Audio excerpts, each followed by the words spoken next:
You work too hard, you're too lazy, you look so fat, or you look so skinny, you're way too dumb, or you look like such a nerd. Just stop. Stop and just listen to yourself for a second.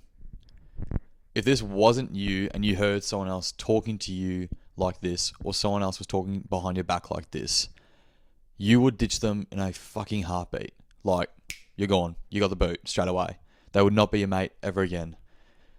So why would you constantly talk to yourself like this? The other week I actually went on a date. It went really well. Like, I had a great time. I've caught up with her since. And the other day I was with my best mate going to the gym, and he asked me about it, and we were talking about it, and I ended up just spurting out every single hypothetical situation that could have happened in the future. What if I dated her? What if I don't date her? Does she really like me? Do I really like her enough? Do I not like her? What should I do? Why haven't I told anyone about this? And it was a solid 15-minute session of just verbal diarrhea the entire time. And then that night, I was just thinking about it, and I retold myself everything that I told my mate out loud. And I literally just had to tell myself, stop. I just realized I'm only stressing out about this situation because of my own thoughts. I'm stressing out about scenarios that can happen, that can't happen, and things that I just genuinely cannot control. It was that time when I realized it's all on me. The person that you talk to the most in your entire life is going to be yourself. So why would you try and make you hate yourself? The only person that can truly make you feel emotions is yourself. I made myself feel stressed. I made myself feel worried. I made myself feel anxious about all these different thoughts that I had after this date because of something that has a small percentage of happening in the future. I can't control any of this stuff that happens in the future, and my own thoughts, my own actions cause me to stress out about this. And that's why I wanted to talk about today how people are more powerful than they actually realize.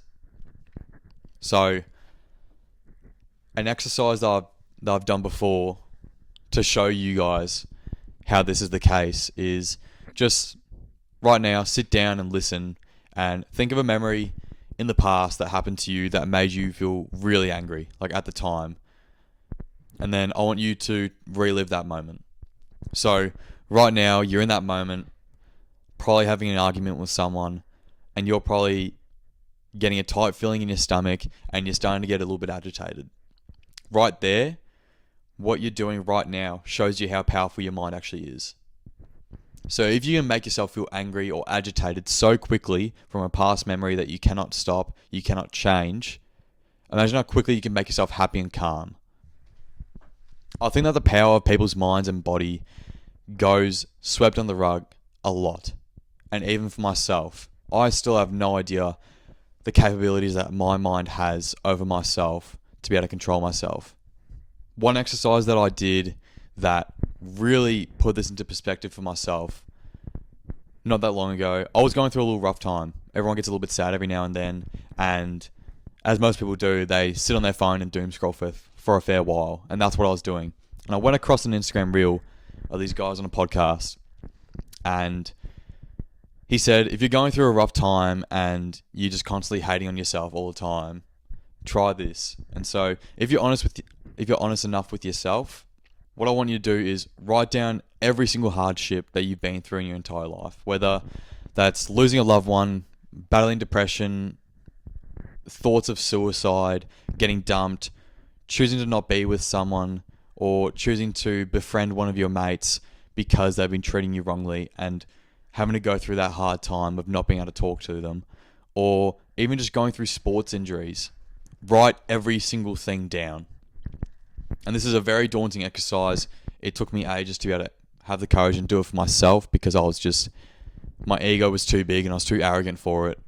But going through this exercise will just show you how strong-minded and how strong of a person that you actually are.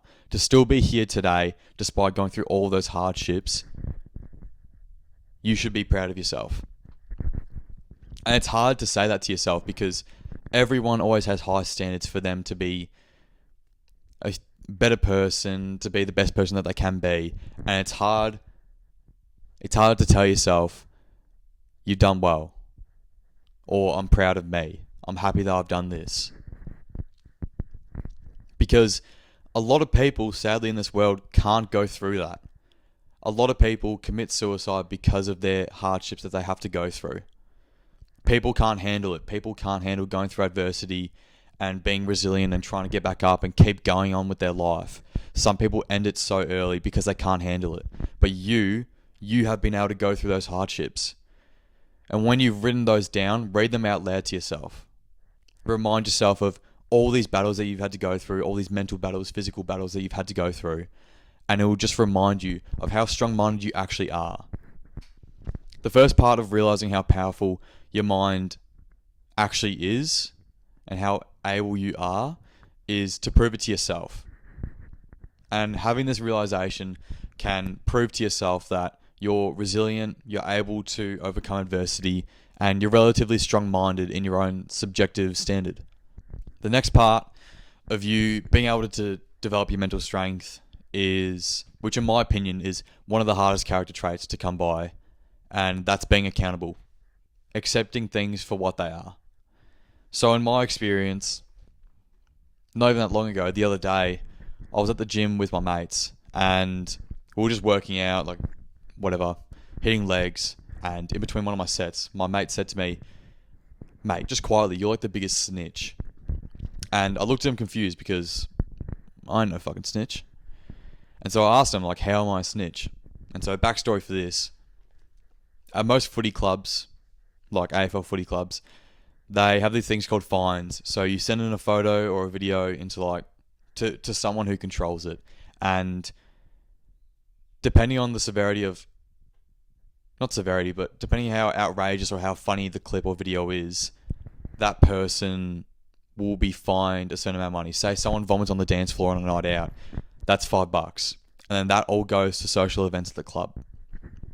And so he says I'm a snitch because I send in the most videos into our fine maestro that control all the fines.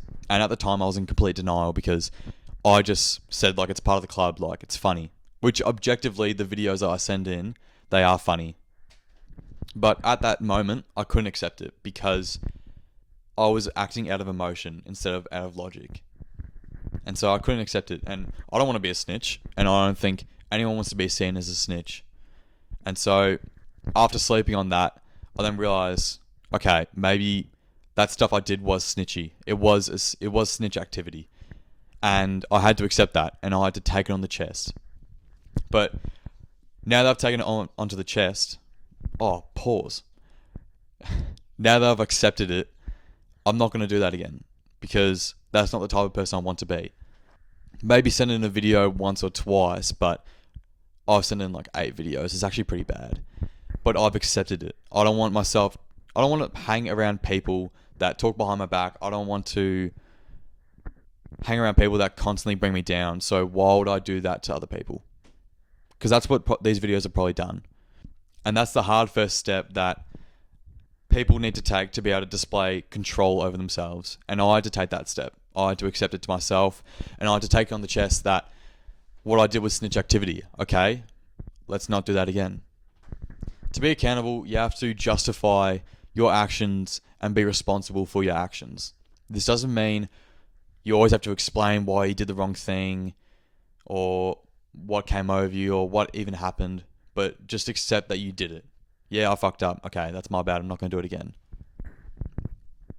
And another example for this, for me, is again at the gym. For some reason, all my stories are happening at the gym. So there are always going to be days when you go to the gym and doing that one session is like the last thing on your mind, is the last thing that you want to do.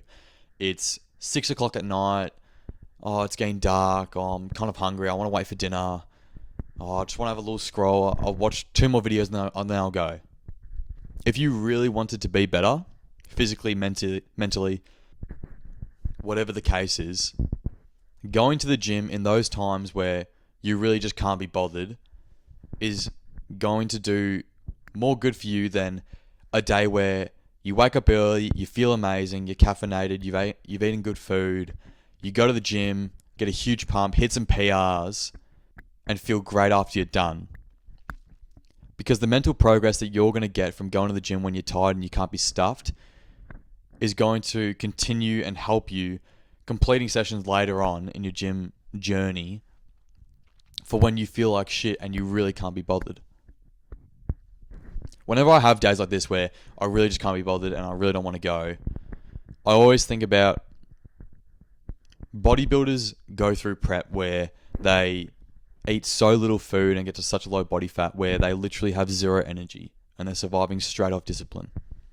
And I can guarantee that these blokes or these guys or girls that are doing this feel 2, 3, even 10 times worse than you do right now. They're sluggish, they can't get a pump, they're tired, they're exhausted after 2 exercises because they've got no fuel in them.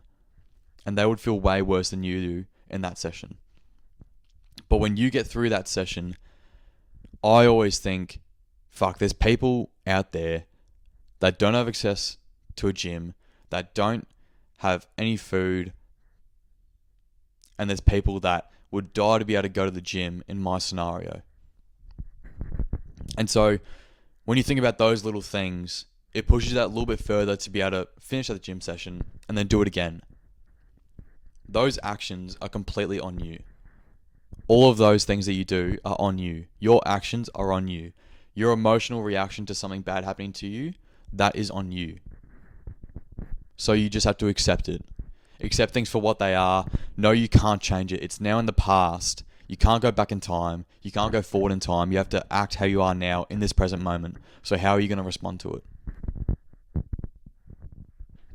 And a lot of the time, people think that people who are strong-minded and take their actions on themselves and take responsibility for it, a lot of the time I think that they have to be the hardest working person on earth and they have to train themselves and work them to a pulp and beat themselves down to keep on progressing. In reality, that person is going to progress much slower than the guy who takes his life slowly and takes the right options, doesn't overtrain himself too much, doesn't beat himself down when he goes to the gym and doesn't finish a workout, but at least he did 3 exercises, compared to the guy who did 6 exercises but half of them were half-assed and he really didn't get any progressive overload. Or the guy who does one really, really good hour of studying, but another guy who sits at the library for 4 hours, contemplates starting, scrolls on his phone, listens to music, and gets half of the work done in 4 hours that the one guy did in 1. I think the idea of mental strength is also surrounded around making responsible decisions. And stuff like that I said before, those are responsible decisions. Not thinking you have to be fucking David Goggins and read 20 books in an hour and run a marathon every single day. But by instead reading a few pages every day and then running a 2K one day, then 2 days later upping into 4Ks, reading a few more pages, and then slowly increasing your load until you can eventually get to the point of reading a book a day and running a marathon, which I don't think anyone does. But if that's what you want to do, working up to it slowly and being responsible about it. Because so many people have now been caught up in this hard-working mentality of being the best at everything and having to be some freakish workaholic. But in reality, most of the time, people just want to live their lives and enjoy it. And I think, again, it's on you. Like, take control of your actions. This is your life. You have one life to live. Don't make it miserable. And that brings us to the end of this episode. I hope you guys all enjoyed this. I hope you guys are liking the new setup. Finally able to see my face properly instead of the shitty down light from the bedroom lights. But yeah, hopefully you guys all enjoyed this episode and we'll see you guys next week.